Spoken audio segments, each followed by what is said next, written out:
How to gain that fluency. From zero to fluent, the complete guidance to become fluent in English. How to gain that fluency. So, this is your way. These 5 steps are your way to become absolutely fluent in English if you follow all the 5 steps. Hello, everybody. How are you all? Hope you're doing great. So, welcome back to another session of Learning English with me. In this session, in this lesson, we are going to focus on improving our English. Not only just speaking, but overall English skills.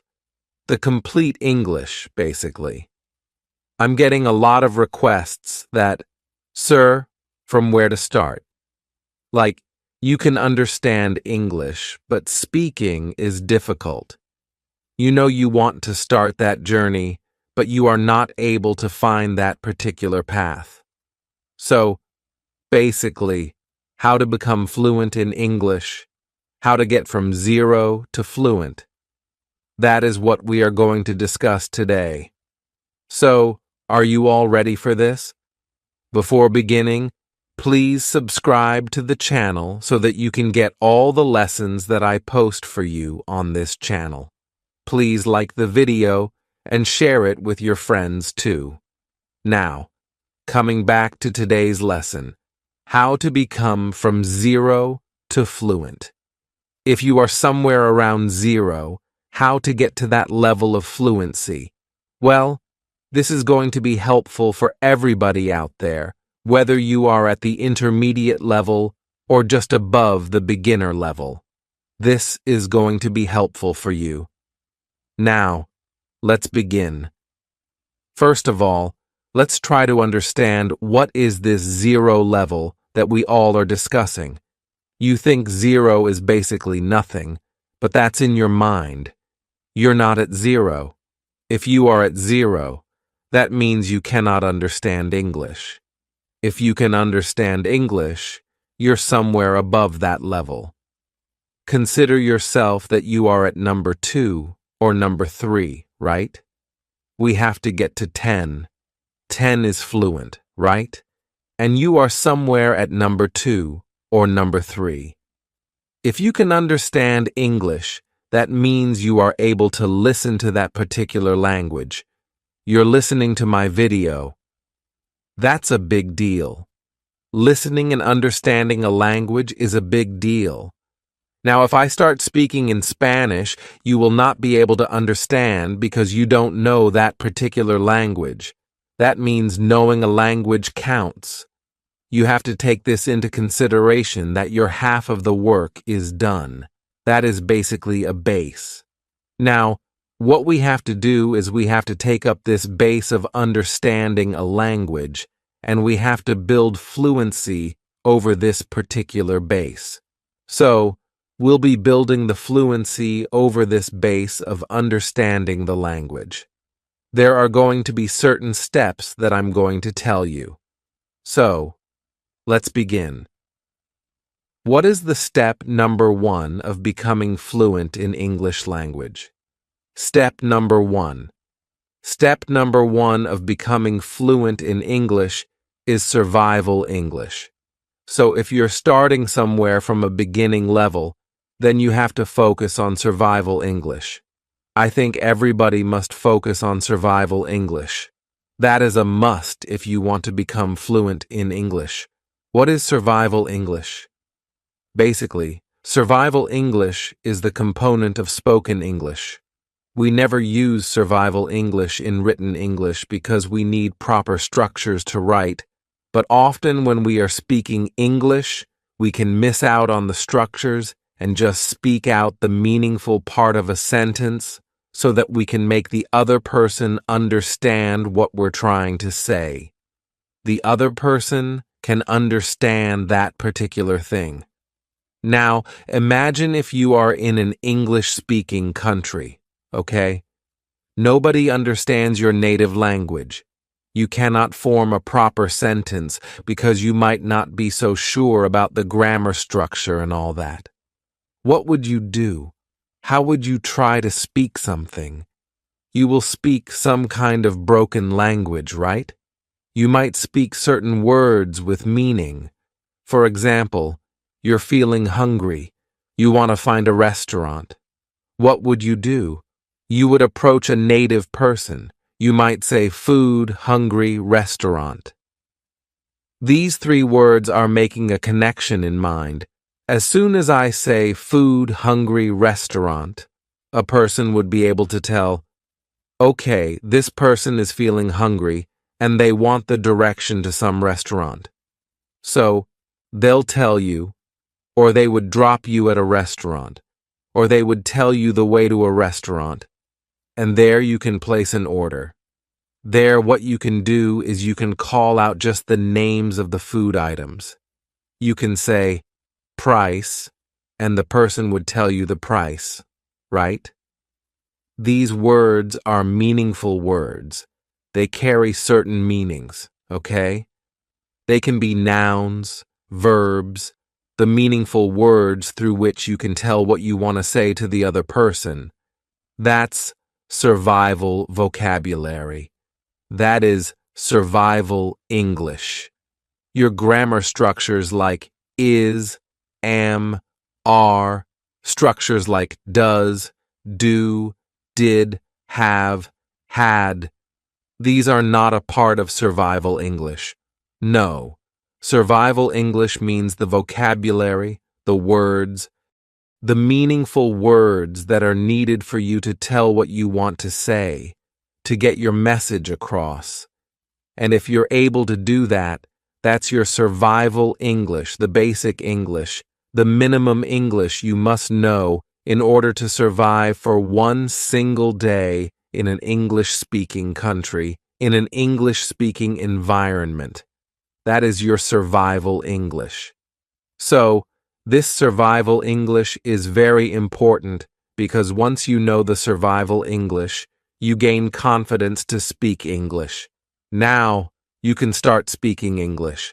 And when we are talking about speaking, now is the time to discuss step number 2.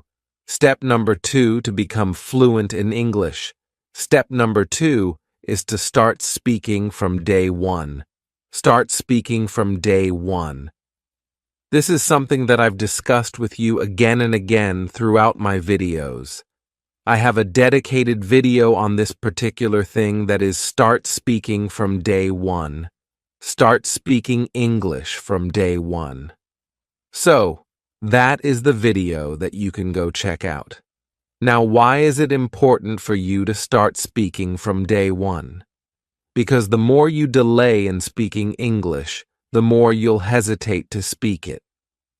If you start speaking from day 1, whatever you are learning, the vocabulary, maybe the grammar structure, any English, any component of English you're learning, you're listening to something, you'll be able to use it in your speaking, because the end goal is to speak. We're talking about becoming fluent in English. That means you want to become a fluent English speaker. Speaking is a skill which comes with practice. So if you don't start speaking from day 1, it's going to affect the way you speak. A lot of times people think, let us improve our vocabulary. Let us practice some more grammar rules. Let us listen for a month at least, and then we'll speak. No. Everything must go hand in hand. Speaking and everything else in English at the other hand, and both the things, they must go side by side. That is something that you're supposed to do. So, start speaking from day 1. That's very important so that you can practice these mouth muscles. You can practice speaking in English. You can become fluent in English because through this practice over time, you'll become fluent. You cannot achieve it in one single day. For example, I'm just looking at some recipes. Let me give you an example like that. I'm watching the videos again and again. I'm looking at the recipe again and again. I'm reading it. And one day I'm thinking, I have done this a lot. Now let me prepare it. Would I be able to make something perfect in my first attempt? Obviously not. It would not come out as perfect. And that is what a lot of people think, that we are going to practice vocabulary for a month, then maybe grammar for another month, reading for another month, and then after that, we'll start speaking. When we'll think that we are really good at grammar, good at vocabulary, we know a lot of words, and the English would be perfect. This would not happen.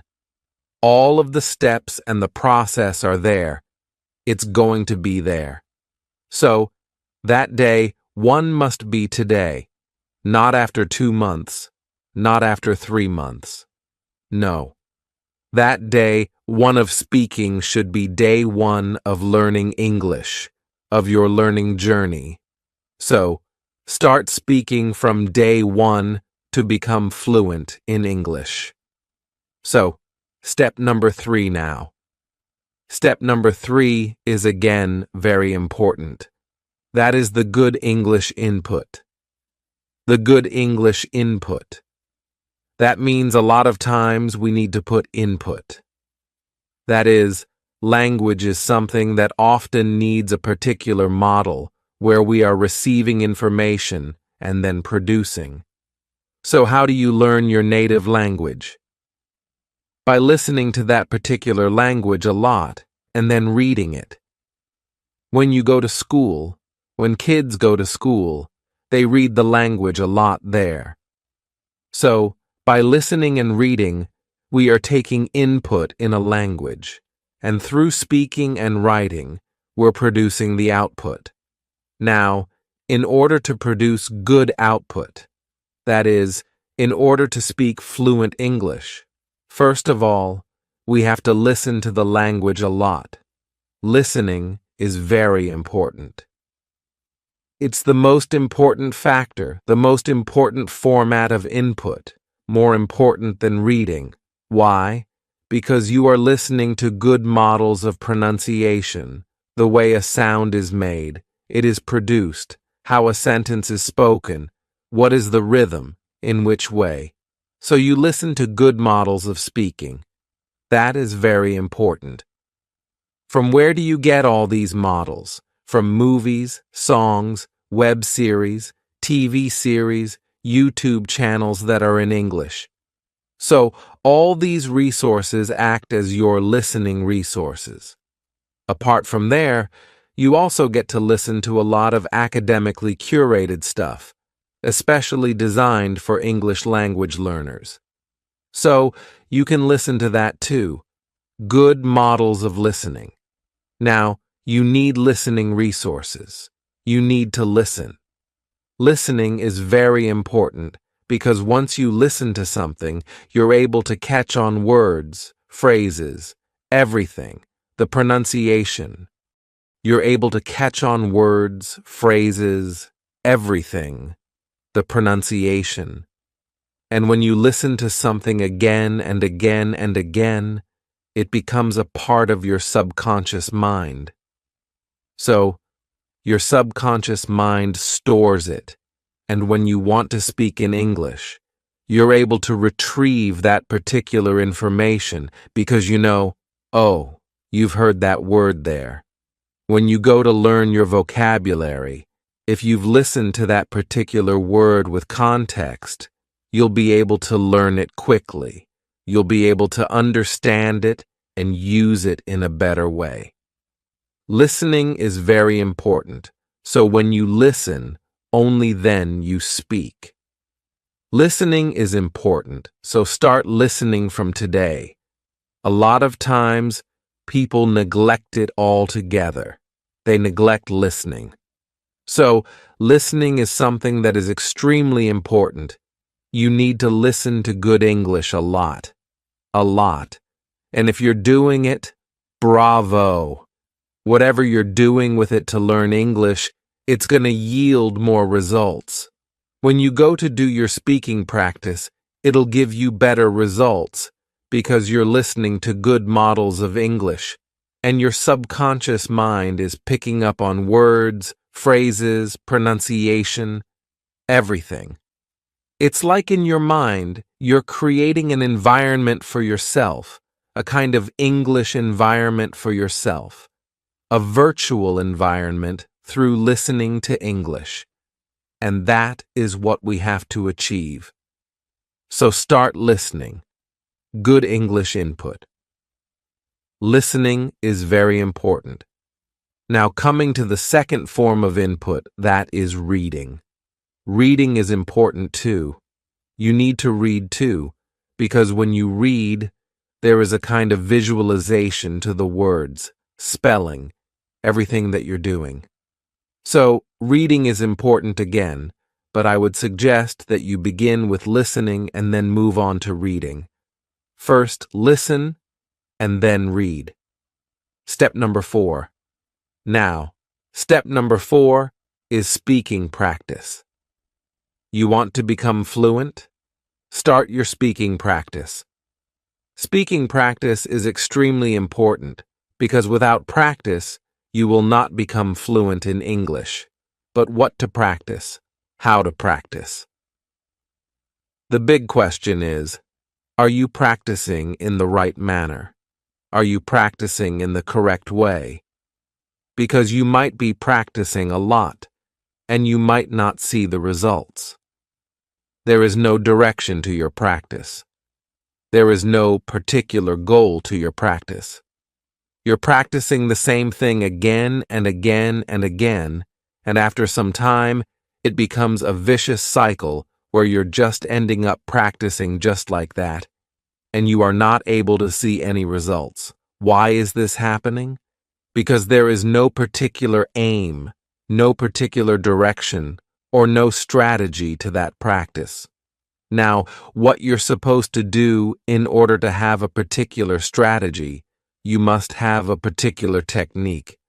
For example, I've discussed the mirror talk technique with all of you. That is a practice technique. Mirror talk technique is a practice technique. So, are you taking a proper technique that is in the proper manner? That's very important. Are you taking up different techniques in order to practice your speaking skills? That is, again, a big factor. So, speaking practice is very important. You need to spare some time every day for your speaking practice. That is a must, something that you must do. Now, from where to get all these techniques and all that? I have so many lessons, video lessons. I have a particular lesson where I'm telling you about 12 different techniques to practice English speaking. 12 techniques to practice English speaking. Go check out the lesson. This lesson will tell you about so many techniques where you can take up a technique and practice English speaking. It's very important for you to practice English speaking. Now, apart from this, I give you English speaking practice lessons. So, there are so many speaking lessons where you speak with me. You repeat after me. You shadow me. You do shadowing. There is a particular playlist where you can go check out all the lessons where I give you speaking practice. You do speaking practice under my guidance, and that is also very important, to do speaking practice under the guidance of a tutor, a teacher. And I've launched these free video series here on YouTube for you. Go check out the lessons, check out the particular playlist, and start practicing with me. So, speaking practice is very important. Work on your speaking practice. Speaking practice is not something that you just take up lightly, just like that. You need to work on it. Work, do your speaking practice, and see the result. Step number 5. Well, step number 5 is basic grammar. Now, grammar is something that a lot of people neglect. There are 2 types of people that I've seen. The first one, they want to just learn grammar and grammar and grammar. They focus too much on grammar, all the grammar rules and everything. The other one, They want to escape grammar. It's like, I want to speak fluent English, but I don't want to learn any grammar. This is not how it's going to work. Both of the examples are extremes. You are at the extreme ends of a particular string. You have to create a balance in the middle. You have heard the concept of the center of gravity, right? That's what we have to do, create a balance. For that, you need to learn some basic English concepts that would help you perfect your sentence structures. I'm not saying that go learn all the complex grammar structures, the complex grammar rules, and all that. That's fine if you have no academic requirement for it. You're not appearing for some kind of academic exam where you are required to perfect your grammar extremely.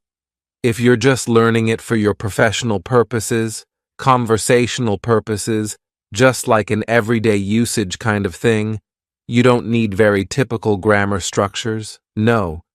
But basic grammar structures we all must learn in order to become fluent in English.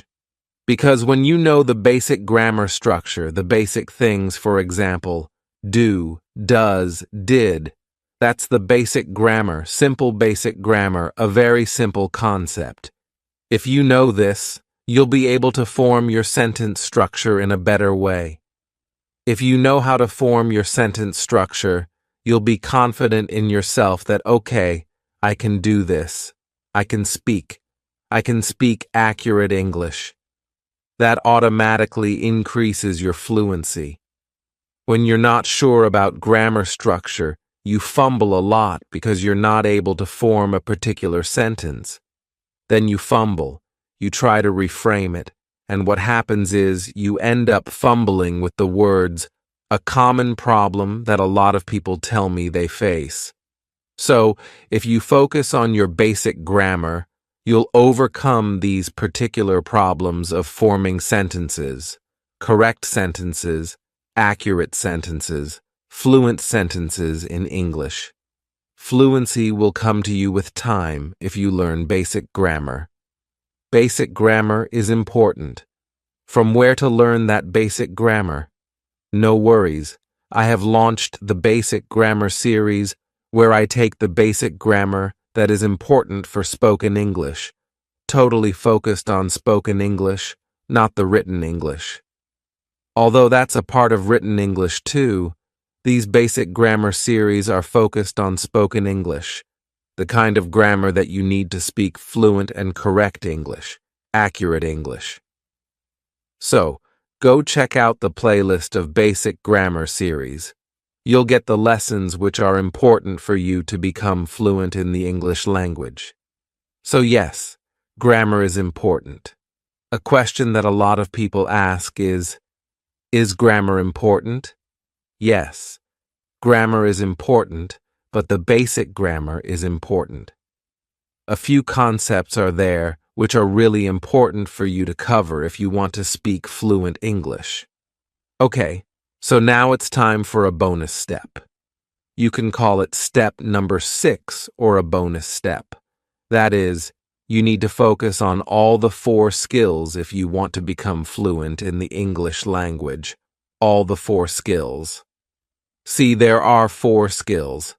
I've already discussed the skills of input from where you receive information, right?